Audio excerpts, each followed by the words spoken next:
She only stopped for a moment to help an old man struggling with his bag on the train platform. But in those few seconds, the doors closed and her train pulled away, taking with it more than just her schedule.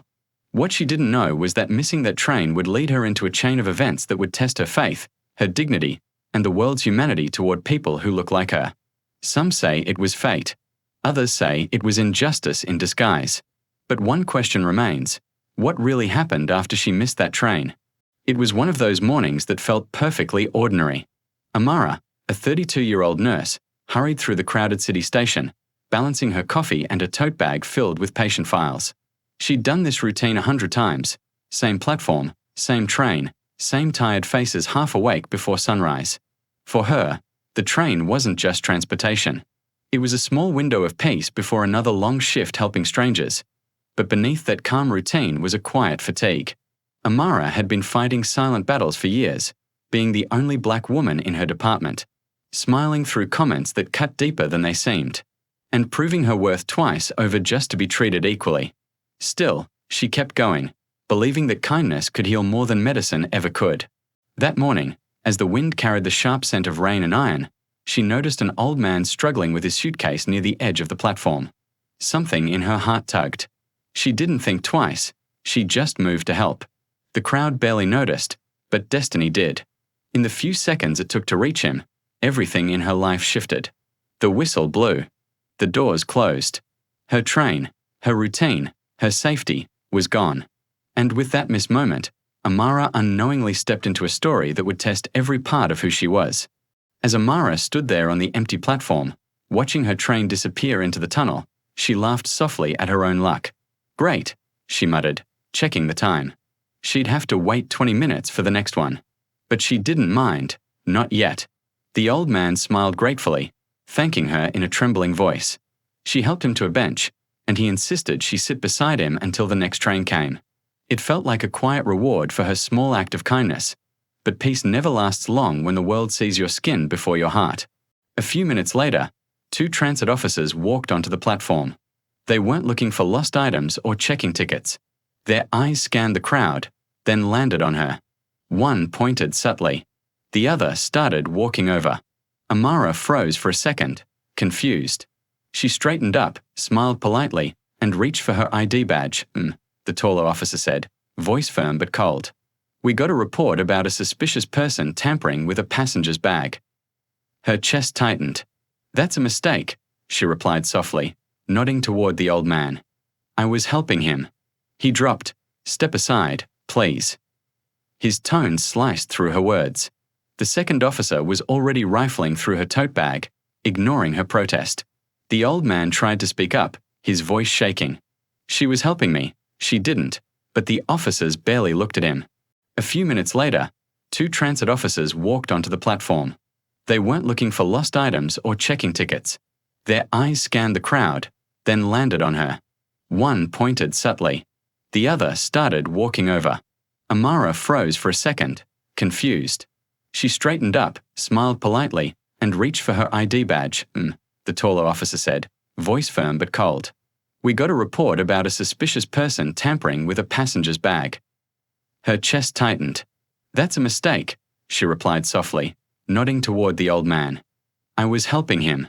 He dropped. "Step aside, please." His tone sliced through her words. The second officer was already rifling through her tote bag, ignoring her protest.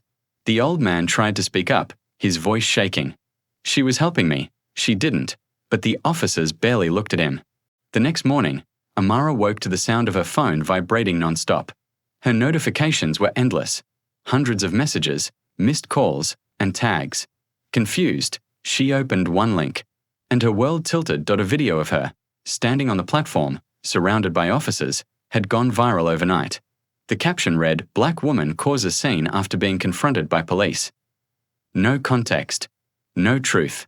Just a 30-second clip twisted into a lie. The comment section burned. She was probably stealing. Always playing the victim. Here we go again, another drama queen. Amara scrolled, her hands trembling. Every line felt like a punch. Strangers were dissecting her character, her tone, her skin, as if humanity were a debate they could scroll past. Even her hospital called, asking her to take a few days off until things calmed down. She felt stripped bare, like the world had turned her kindness into a crime, her silence into guilt. The old man had tried to post his own video, explaining what really happened, but it barely reached anyone. Truth never travels as fast as outrage. That night, Amara sat by her window, the city humming below, her phone still buzzing on the table. She could hear her own breathing, shallow, uneven, as if even air had become heavy. For the first time in her life, she understood what it meant to be seen and unseen at the same time. Visible enough to be judged. Invisible enough not to be believed. Tears blurred her vision as she whispered, "How can doing the right thing make you the villain?" Outside, a siren wailed in the distance, fading, echoing, like the world moving on while she remained frozen in that one cruel moment. And just when she thought no one cared, her phone lit up with a message that would change everything. It was a simple text from the old man. Shaky words typed with care. "I'm sorry they treated you that way. I've told every reporter who will listen. You didn't deserve that."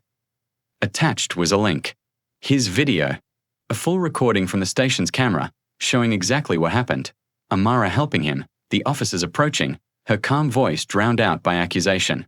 The truth, finally visible. Within days, the clip began spreading. First to a few local pages, then to national news. People began asking questions. The same crowd that once scrolled past in judgment was now demanding accountability.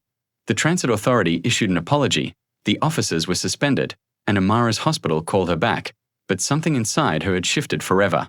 She returned to work quietly, her same gentle hands healing wounds, her same smile soft but changed. The city still moved, trains still ran, people still hurried, but she saw it all differently now. Every stranger had a story. Every act of kindness carried risk. Yet she refused to let fear win. She joined a small community group that documented racial profiling cases and trained others in bystander intervention. Because she knew one truth that no viral video could erase: silence protects the system, not the victim. Amara's story wasn't about a train, a video, or an apology. It was about a mirror, held up to a society still struggling to see humanity through the color of skin.